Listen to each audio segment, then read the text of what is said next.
साथियों, जय हिंद। आजकल की दुनिया के अंदर कोई भी इंसान अपने दुख से दुखी नहीं है, दूसरे के सुख से दुखी है।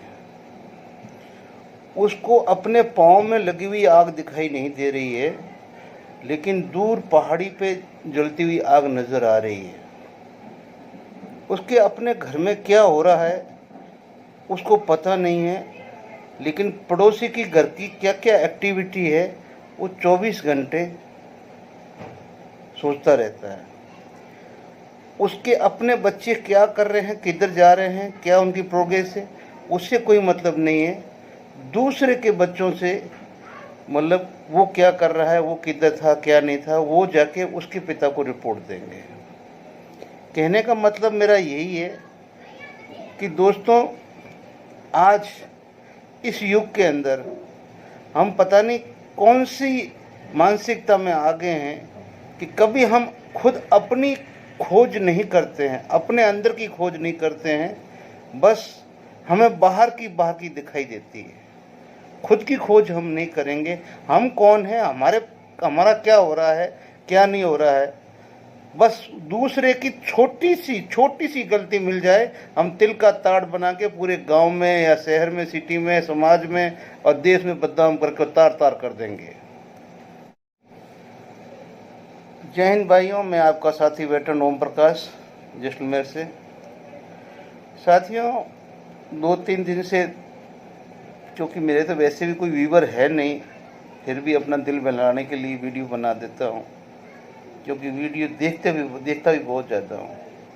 क्योंकि ये एक मतलब जो होती है ना बैड हैबिट, या जो साइकोलॉजी, या जिसको हम कह देते हैं कि आदतन मजबूर, हम रोक नहीं पाते हैं। हम मजबूरी में खोल ही लेते हैं, देख ही रहते हैं। तो अभी आज के मंथन में मैंने सोचा क्यों ना कि मैं ये सब्जेक्ट अपने ऊपर ही लूँ, खुद के ऊपर ही लूँ, कि मेरे जैसे कितने लोग हैं। यानी कि अगर हम माताओं बहनों को 7.5 लाख को छोड़ दो जिनकी बात करते हैं, या भाइयों की बात करते हैं 28 लाख 30 लाख जितने भी हैं, सारे अपना अपना काम कर रहे हैं। माता बहनें भी अपना काम कर रही, जैसा अपना घर गृहस्थी चला रही है, किसी को कोई तकलीफ नहीं है। अब इस हमारे समाज में से मेरे जैसे मतलब कुछ छंटे हुए मतलब बद दिमागी, जिनको और कोई काम नहीं है, तो वो क्या करेंगे, एक दूसरे की छिट्टा कसी, एक दूसरे की टांग खींचना, मुद्दों से भटकाना, लोगों को मतलब उत्तेजित करके उस अवस्था पर ले आना कि उससे वो गलती हो ही जाए, और फिर जब गलती हो जाए तो फिर उसकी मिट्टी पलीत करना। तो ये एक तरह से बिजनेस बन चुका है।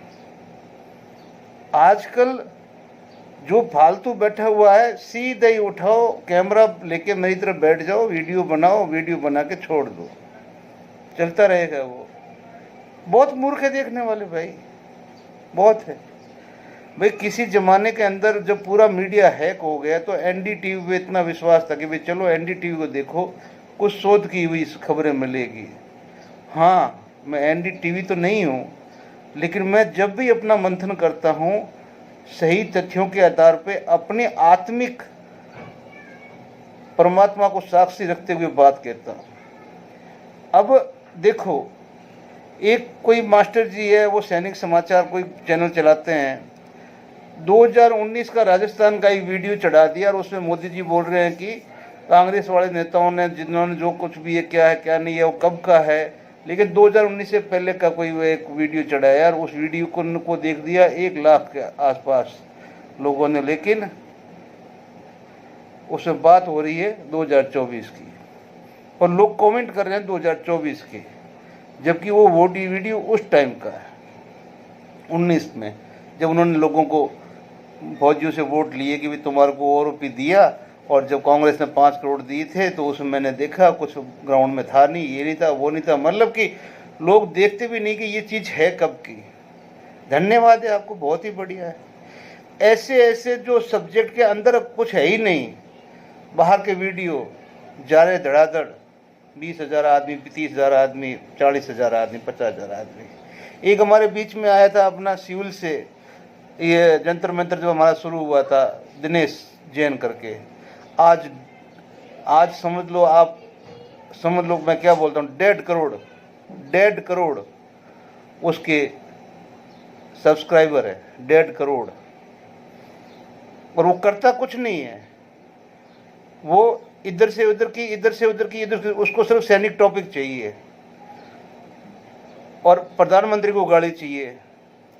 और अभी तो आजकल तो वो कलाकार भी बन गया है, फर्स्ट क्लास की है, जो मतलब एक्टिंग करके और किसी तरह जो नेगेटिविटी दिखानी है।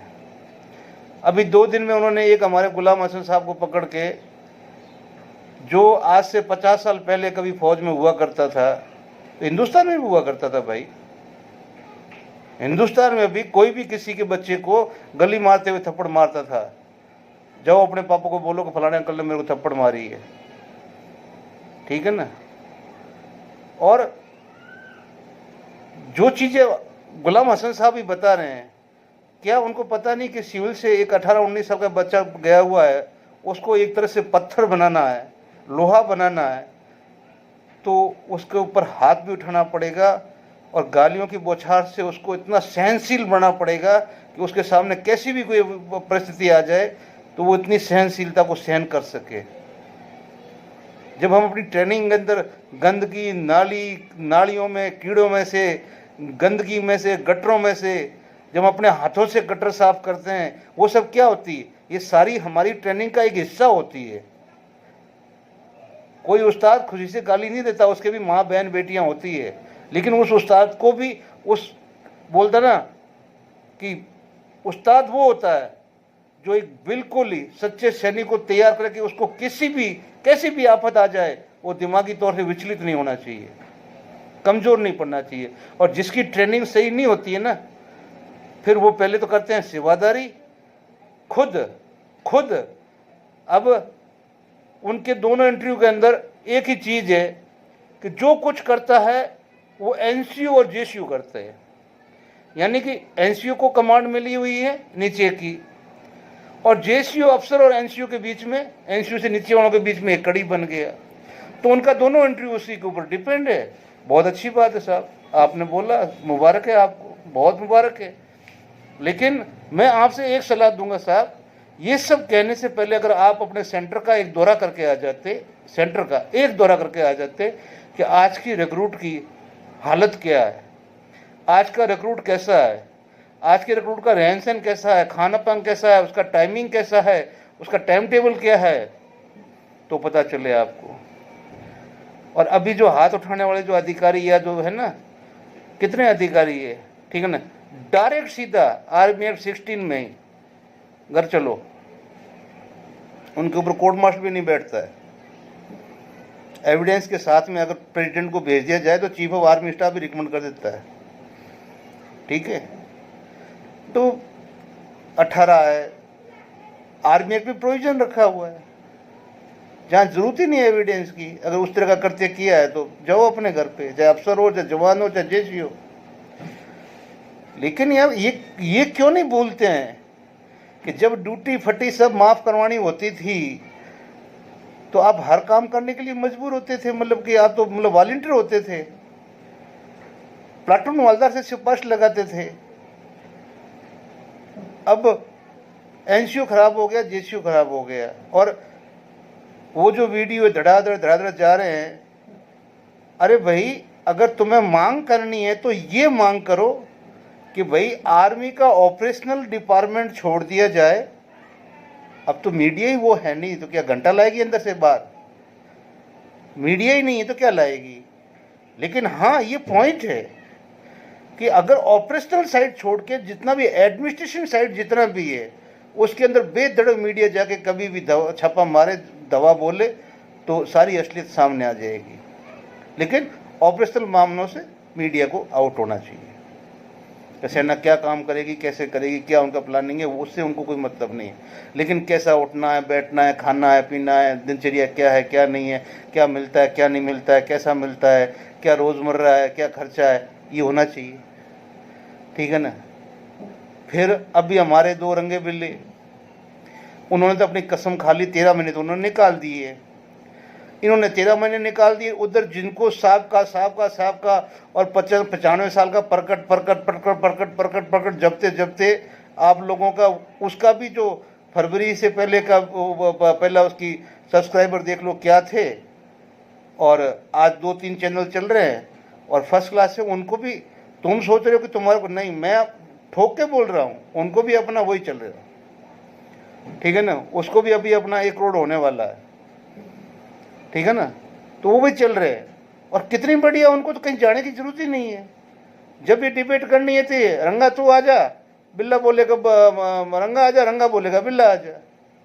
और दोनों को, जो एक तो है एयरफोर्स वाले, उनको तो कम से कम 4-5 संगठन से बाहर ठोक के मार के बाहर भगाया हुआ है, और हर एक ने उनके ऊपर इल्जाम फाइनेंस का ही लगाया है। और साबका भी अभी उनके ऊपर यही इल्जाम लगा के साबका ने उनको बाहर किया है। कोई ऐसा नहीं बताया कि भाई वो उनसे कुछ तंग है। भाषा के ऊपर भी नहीं, मैंने पूरी जानकारी कर ली है, नहीं लेन देन वो। अब क्या है, साबका उन दोनों की गांठ फंसी हुई है कि अब एक दूसरे की कहीं पोल ना खोले, वो खोलेंगे तो वो खोलेंगे, देश में नंगे ना हो जाए, इसलिए चुपचाप पड़े हुए हैं, ना वो कुछ कर रहे हैं, और ये तो अपने आप को शहंशाह समझते ही है। अब आगे राजनीति के ऊपर, तो अगर वो सैनिक वेलफेयर न्यूज के कप्तान साहब के कोई न्यूज चलाते हैं, अगर उन्होंने बोला कि भाई अगर हमारा अच्छा सही अगर जाता अपना एजुटेशन, तो शायद हो सकता है गवर्नमेंट हमारे को भी, सैनिकों को भी शामिल करती है, शायद हो सकता है कोई पार्टी हमारे को टिकट भी देती है, चाहे रूलिंग पार्टी देती, चलो रूलिंग पार्टी देती मान लिया, लेकिन इसी रूलिंग पार्टी में वही बंदे ने कम से कम 4 वीडियो निकाले हैं, 4 वीडियो पीछे, और कब निकाले हैं, आचार संहिता के बाद में, कि मुझे कहाँ से किसने, कितने बड़े अफसर ने मेरे को जो एमपी का टिकट देने के लिए मेरे पीछे पड़े थे, ठीक है ना।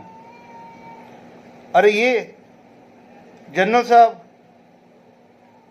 अब कम से कम आचार संहिता लगी हुई है, अभी कौन है, प्रेसिडेंट है और सुप्रीम कोर्ट है। सुप्रीम कोर्ट तो अभी सुनवाई चल रही है, तो आचार संहिता में क्या सुनवाई बंद हो गई? अगर सुनवाई से पहले अगर सरकार का एक वकील भी जाता है, तो सरकार के पास में अगर कोई चिट्ठी जाती है, तो अगर सरकार का जो चीफ सेक्रेटरी ऑफ इंडिया है, चीफ सेक्रेटरी ऑफ इंडिया के पास में कोई चिट्ठी जाती है ऑन बिहाफ ऑफ प्रेसिडेंट, वही देखता है। तो अगर मान लो हो सकता है कि उस सरकारी वकील को बोले यार नहीं यार फौजियों का मैटर है, थोड़ा सा नरमाई बरत, ताकि उसका काम बने, ताकि उनका काम बने, तो वो गलत किया है। और जो गलतियां करेंगे तो वो तो खुद ही भोगेंगे। अभी भाई राजीवर्धन सिंह साहब आए, निशानेबाज थे, कौन सी उनकी पब्लिक फॉलोइंग थी, आगे इसी आंदोलन से उठे हुए कम से कम 10 अफसर जो एमपी बने, राज्यपाल बने, कुछ बने, ठीक है ना। अब रही बात यार, शुरू से ही आप अपने आप को अबला और सबला ही तो शो करते हो, फाइटर कहाँ करते हो, ठीक है ना। फाइटर करते हो ना, तो साहब पहली यूनिट के अंदर ही कोर्ट मार्शल बैठ जाता है। राजस्थान में यहाँ होम पोस्टिंग आता है ना, तो सीधा पाकिस्तान का बता देते हैं कि पाकिस्तान से इसके लिंक है, और कोर्ट मार्शल बैठता है यहाँ पर। किसी अफसर को चीज देने से कोई मना कर दी ना, तो वहां पे कोर्ट मार्शल बैठता है। और तुम्हें क्या पता यार, जब तुमने नौकरी पूरी नहीं की है, तो तुम लोगों ने अगर 3-3, 4-4 कोर्ट मार्शल झेले होते, और उसके बाद में भी अपनी पूरी नौकरी करके और अपना रैंक लेके आ जाते, उस आदमी को आप बोलते हो कच्छे वाले, कच्छे में घुसे वाले, ओसे वाले। अरे बेवकूफ़ों, मुझे तो तुम्हारी बुद्धि पे तरस आता है। मैं हिंदुस्तान के हर एक सोल्जर से बोल रहा हूँ, अपना काम करो। ये जितने भी है सारी की सारी, ये जितने भी यूट्यूबर है, ठीक है ना, मैं यूट्यूबर नहीं हूँ। मेरा चैनल सब्सक्राइब मत करना, देखना ज़रूर, आपको अच्छी बात मिलेगी, लेकिन इन दाइयों के पीछे मत जाना, ये जापा बिगाड़ने वाली है। ये वो एक दिन बोला था मेरे भाई, उसने ही रंगा बिल्ला में से किसी एक ने, कि भाई एक किले में सारे पटवारी खाड़ दिए तो फिर वो किला तो फिर कैसा बंटवारा होगा। तो ये इनका वही हाल है, एक बोलेगा ये सही है, दूसरे बोलेगा ये सही, तीसरे बोले ये सही। और मुश्किल से अगर 35-36 लाख की अगर सेना की रिटायरमेंट की एज वाले जो रिटायरमेंट है हमारे सोल्जर्स, तो उनके अंदर कोई ऐसा है ही नहीं कि जिसको कुछ मिला नहीं है। जिनको नहीं मिला है उसका क्लाउज आगे आया हुआ कि गवर्नमेंट ने उनको जो प्रीमेचर कह दिया है, या जिनका पे कमीशन 7वां लगने से पहले ओआरओपी लागू हो गई थी, तो ओआरओपी 1 के अंदर जब उनकी पेमेंट बढ़ी वो बेसिक में शामिल हो गई, और वो बेसिक में शामिल होके जब 7 पे कमीशन में उनको एडजस्ट किया तो उनकी पेमेंट हाइक में चली गई, और 14 जो 7 पे कमीशन था वो 14% का था, उसमें जो वही रैंक थी वो पीछे रहेगी, क्योंकि उनको तो पहले से वो पे कमीशन मिलता आ रहा था, उसके हिसाब से वो हाइक पे थे। फिर ओआरपी 1 का उसका ऐड हो गया बेसिक में, और उसका मल्टीप्लाई 2.57 हो गया, तो वो हाइक में चले गए। ऑलरेडी उनका जब हाइक में चले गए और जो 7 पे कमीशन में उसी रैंक वाला जब पीछे रह गया, तो भाई पहले तो ये बराबर होंगे ना। ओआरपी 2 में कहाँ से मिलेगा आपको, कहाँ से मिलेगा? पहले तो दोनों बराबर हो गए, जो 7 वाले को कम मिल रहा है वो आपके बराबर होगा। क्या ओआरपी है? तो ये मोदी जी को क्या पता कि ओआरपी हो क्या होती, क्या चीज़ है, क्या किसी नेता को पता है? क्यों किसी का नाम लेते हो यार? ठीक है ना तुम ब्यूरोक्रेट्स को हटा सकते हो, ना तुम अफसरों को हटा सकते हो, ना तुम अफसरों को बिगाड़ सकते हो, किसी का कुछ नहीं कर सकते हो। और तुम लोग आपस के अंदर जो सारी की सारी जो दाइयाँ बनी हुई है, ये दाइयाँ सिर्फ पेट फाड़ने के सिवा कुछ नहीं कर सकते, गुमराह करने के सिवा कुछ नहीं कर सकते, एक दूसरे की टांग खींचने का कुछ नहीं कर सकते। आज तो तप हो गई कि आज कोई अच्छा काम कर रहा है, उसको अपनी अक्ल आ गई गलतियों से। मैं हूँ गलतियाँ की, मेरे को अक्ल आ गई, और मैं आज उससे सीख के अपनी गलतियों से आज सही काम करना चाहते हो। तो जो मेरी गलतियों वाला कचरा है वो उठा के लाके पब्लिक के सामने पकड़ दो कि ये तो पहले ये करता था, ये तो पहले ये करता था।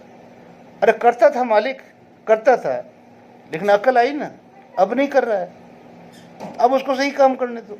लेकिन नहीं कैसे, पहले ये करता था ना, अब क्यों कर लेगा? नहीं ऐसा बात नहीं है, नहीं ऐसा क्यों? और क्या लॉजिक है यार, लॉजिक क्या? साबका ने उठा के बाहर निकाल दिया, फिर भी साबका के अधिकारी यही है। क्यों? कि जो असली साबका है वो अपने आप को स्टैंड ही नहीं कर रही है, ना उनके प्रधान स्टैंड कर रहे हैं, ना उनके सेक्रेटरी स्टैंड कर रहे हैं, ना कोई और कर रहे हैं। और ये दो स्वयंभू, एक एफवीए का सब कुछ बना हुआ, एक ऑल इन वन, एक साबका का बना हुआ है ऑल इन वन। बिगाड़ लो कुछ बिगाड़ना है, कर लो कुछ कोई करना है। और ये 4 तारीख को, क्यों कि अब हमारा सीजन आ गया, मौसम आ गया है, सीजन आ गया, मौसम आ गया। सारे सैनिक अभी क्या है, सिर्फ आप लोग है जो उनके लिए एक मटेरियल हो, क्या हो? मटेरियल हो, और कुछ नहीं हो। कौन कितना किसको मटेरियल को खींच सकता है? मैंने बताया ना वो मास्टर जी वाला उदाहरण, कि आज से 7-8 साल पहले का वीडियो उठा के डाला और कमेंट हो रहे हैं उसके ऊपर 1 लाख के आसपास देखने वाले, और कम से कम है तो भी 100-150 भी कमेंट्स कर रहे हैं कि वाह वाह वाह क्या क्या वीडियो डाला है।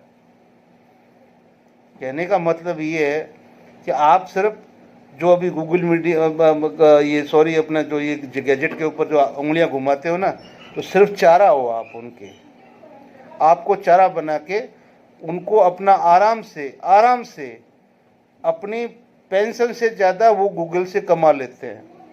किसी को भी डाउट है, कोई बोलता है कि नहीं मैं ऐसा नहीं करता, ठीक है ना, तो आप अर्निंग चैप्टर देख लो गूगल का, गूगल के ऊपर सॉरी अपना यूट्यूब का, देख लो। जैसे ही आपके हो गए 1000 हो गए, आपके 400 घंटे हो गए, और जैसे आपकी ऐड शुरू हो गई उसके बाद में आपका व्यू का भी 4 पैसे से 5 पैसे का हिसाब था होता। भाई साहब क्या बात कर रहे हो आप?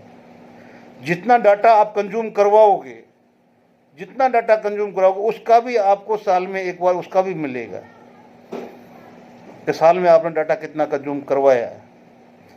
यहाँ फ्री कुछ भी नहीं है, ना आटा है ना डाटा है। लेकिन हम लोग हैं, वाह साहब वाह, वाह साहब वाह, वाह साहब, आपके मतलब की कोई बात ही नहीं है, लेकिन उस वीडियो को आप वाह वाह करते हुए कहाँ से कहाँ चढ़ा देते हो।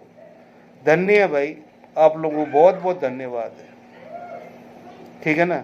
लेकिन अब एक और नया चैप्टर आ गया हमारे सैनिक मार्केट के अंदर, और वो आ गया है आपका कम्यूट वाला। कोई गलती से भी कम्यूट के लिए कोर्ट में मत चले जाना, ऐसी धुलाई होगी ना भीगे हुए चप्पलों से, क्योंकि वो 61 साल के बाद में उसका कम्यूट शुरू हो रहा है, और 76 ईयर्स तक वो जिंदा रहेगा नहीं रहेगा, उसका जो रिस्क फैक्टर है बहुत ज़्यादा रेज हो जाता है। तो उसका जो ब्याज है वो 12% पहुंच रहा है सिविलियंस का, चाहे वो सेंट्रल गवर्नमेंट का है, चाहे वो 61 साल के बाद में जो भी सिविल गवर्नमेंट का किसी कहीं का भी है। लेकिन जो सैनिक है, सैनिक का जो रिकवरी का जो किस्त है उसके अंदर 5% के आसपास, बोल रहा हूँ, थोड़ा ऊपर हो सकता है नीचे हो सकता है, 5% से आसपास पर मंथली आपका ब्याज है जो कम्यूट के अंदर मिल के आपकी किस्त कटती है 15 साल में। कौन देता है पैसा? ये कौन देता है आपको 5% में? आज कौन देता है 5%? कोई 10% का, बाकी सारे के सारे ही 4.25 के अंदर ही है। मैंने 5-6 दिन से लगा देख लिए बैंकों में जाके, बैंक कैसे कैसे लगाती है, जो मेरे जान पहचान के सबके, मैंने माथापुड़ी पूरी की है। और लास्ट में मैंने अपना वीडियो भी जारी किया कि भाइयों, अभी भी मैंने एक क्लिप पीछे डाल रहा हूँ, आपको जचे तो देखना, नहीं जचे मत देखना। उस पर अपने फिगर रख दो और आप अपना परसेंटेज निकाल दो, सेटिस्फाइड हो जाओ।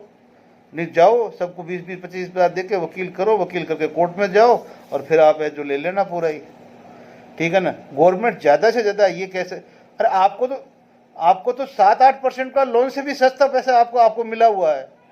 अभी 7% लोन मिल रहा है किसी को, मान लो कोई ऐसे को भी, बुजुर्ग को भी 7% की ब्याज के ऊपर, तो भी यार उससे भी कम में आपको मिला हुआ है।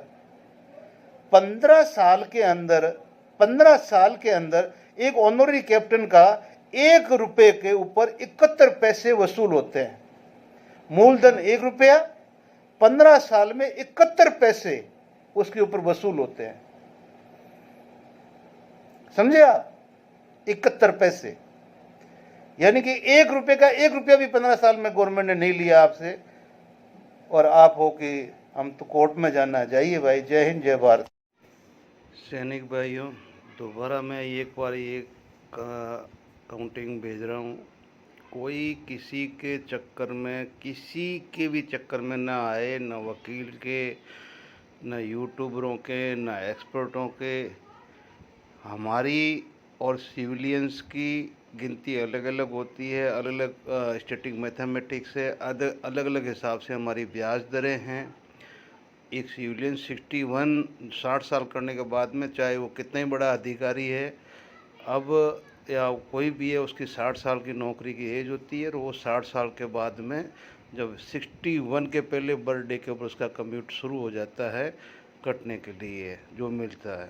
तो कहने का मतलब है कि 76 में उसका 15 साल पूरा होता है, और उसके हिसाब से रिस्क फैक्टर इतना हो जाता है कि अगर 100 आदमी 61 में जब कम्यूट लेंगे 15 साल का, तो 100 में से 90 आदमी दुनिया में नहीं रहेंगे, और गवर्नमेंट के रूल के हिसाब से वो 90 आदमी का फिर बैंक को वापस रेवेन्यू नहीं मिलेगा। इसलिए सिविलियन की रेट है जो मैंने काउंटिंग की है, तो वो 12% के लगभग आती है, कोई डाउट नहीं है। लेकिन जो प्रेजेंट में बैंक का अभी आज के दिन का जो ब्याज है वो 7% है, 8% है, तो वो चाहते हैं कि चाहे हम कल मरे, परसों मरे, 65 मरे, 66 मरे, 70 मरे, कम मरे, कभी मरे, मरने के बाद तो माफ़ हो ही जाएगा। हमें तो आज ही वो 7% के हिसाब से ही किस्त देनी है। तो ये मैटर जो है राज्य सरकारों का और उनका है। यूनियन ऑफ इंडिया के अंदर भी जो सिविलियंस है उनका अलग फैक्टर है, लेकिन हमारा एक 15 साल का सिपाही है, 33 साल में आ जाता है, और वो 33 से लेके 54 साल तक सूबेदार मेजर वो भी चला आता है। तो सारे के सारे अगर 100 जाएंगे तो 90 आदमी की टोटल रिकवरी वापस होगी। तो उनकी मतलब 5% से ऊपर किसी का भी मंथली है जो आपकी रिकवरी के अंदर, मतलब जो रिकवरी जितनी भी हो रही है वो 5% के अंदर आपका ब्याज शामिल है। उसके अंदर ब्याज कारक बोलते हैं उसको, और उसको बोलते हैं इंटरेस्ट सीरीज मेथड, जो बैंक के अंदर एक मेथड होता है उसके हिसाब से आपका लगाया जाता है। इसलिए आप किसी के बहकाव में न आए, न किसी को कोर्ट की फीस दे, न किसी और दे, कुछ भी नहीं होने वाला है। क्योंकि जिसको निकालना है, जैसे मैंने यहाँ पे रखा हुआ है इसी हिसाब से अपने फिगर रखते जाइए, कैलकुलेटर से करते जाइए, आपका इंटरेस्ट रेट नीचे आ जाएगा। जय हिंद, जय भारत।